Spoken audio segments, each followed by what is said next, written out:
Selamat pagi. Hei. Just komen dari Pak Warung Ciput. Baru paham nih masalah madu. Betul Pak, saya bersyukur kalau Bapak paham. Madu itu masalah yang paling pelik. Karena apa? Madu itu menjadi masalah yang paling pelik. Karena backupnya religi. Itu yang menjadi masalah. Ya, yang membackup religinya bukan satu lagi. Islam ada Al-Quran. Kristen ada nabi-nabi. Ya, Tripitaka ada ayat yang mengatakan madu adalah makanan yang menyembuhkan. Ada Weda yang menyebutkan obat atau makanan yang menjadi obat untuk para biksu. Nah itu ada semua itu ayatnya itu. Ada di kitab-kitab itu. Nah itulah yang membuat orang susah melepaskan itu. Kalau saya bisa, karena saya tidak terikat dengan narasi. Kenapa? Dan bagaimana? Nah itu yang perlu diwaspadai. Saya udah ngomong semua itu di konten-konten saya tentang madu itu. Madu itu rata-rata asli.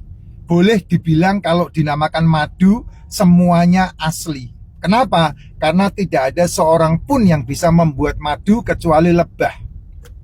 Ya itu sebabnya madu semuanya asli. Yang menjadi masalah adalah lebah itu hewan yang tidak pernah bisa berpikir seperti manusia. Sehingga apapun yang disuguhkan ke dia, dia bisa buat madu. Ada bunga kelengkeng, dia bisa buat madu kelengkeng. Ada bunga pisang, dia bisa buat madu pisang. Ada bunga marijuana, dia bisa buat madu marijuana. Ada bunga ganja, dia bisa buat madu ganja. Bisa. Makanya karena memang sasaran dia adalah serbuk-sari bunga jantan menjadi makanannya dia. Gitu. Makanya ada madu yang memabukkan, madu marijuana itu memabukkan. Tidak dijual bebas tentunya ya. Demikian juga dengan madu ganja. Tidak dijual bebas. Nah, permasalahannya kita kan butuh madu yang benar-benar madu yang disebutkan di dalam kitab-kitab suci itu menjadi makanan kita yang bisa memberikan dampak kesehatan dan kesembuhan. Kan itu yang kita mau. Nah, madu yang seperti apa? Kemarin saya bahas ada madu yang usianya 17 tahun. Tetap bagus. Yes, itu betul. Madu yang tetap bagus dalam waktu 17 tahun sudah pasti kadar airnya minus. Kadar airnya rendah banget.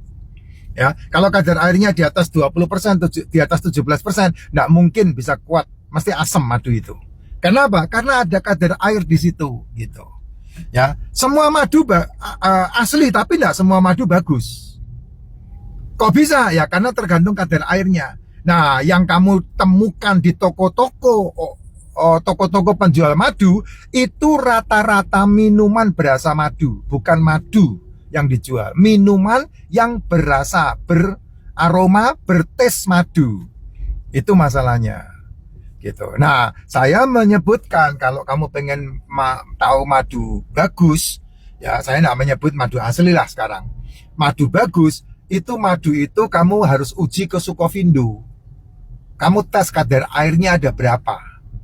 Kalau kadar airnya di bawah 17%, seperti madu alfalfa, madu kaktus, madu clover honey, itu rata-rata di bawah 17%.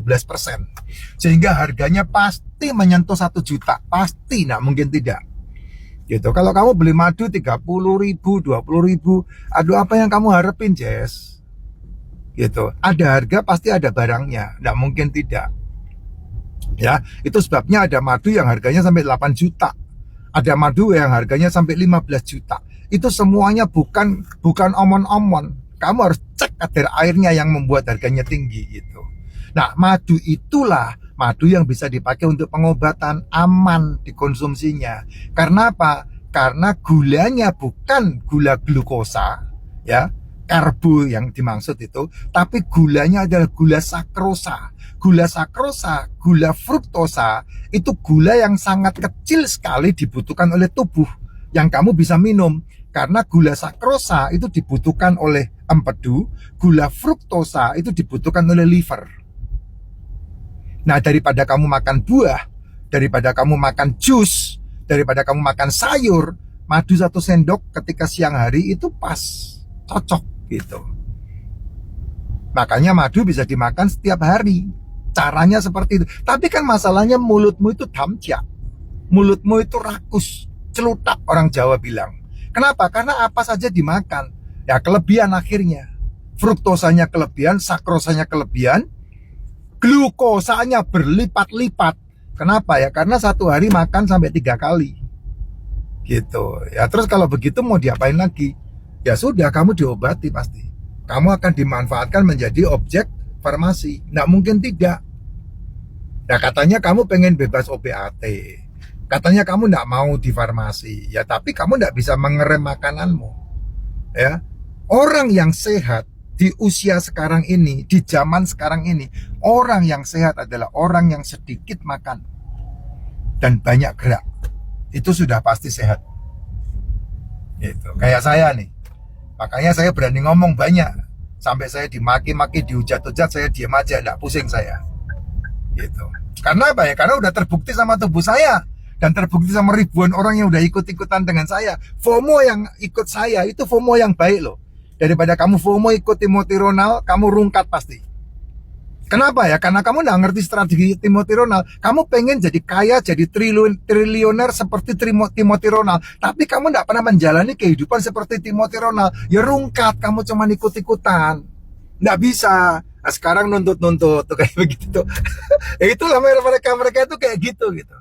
Ya, yang nggak mau belajar, maunya ikut-ikutan, pengen cepet kaya, pengen cepet sukses, terus kemudian nyala-nyalain orang. Lah itulah Konoha. Nggak heran saya sih kalau memang seperti itu, karena saya pernah mengalami di apa namanya, di posisi itu ketika kasusnya Fitup sampai dilapor-laporkan ke Bareskrim itu.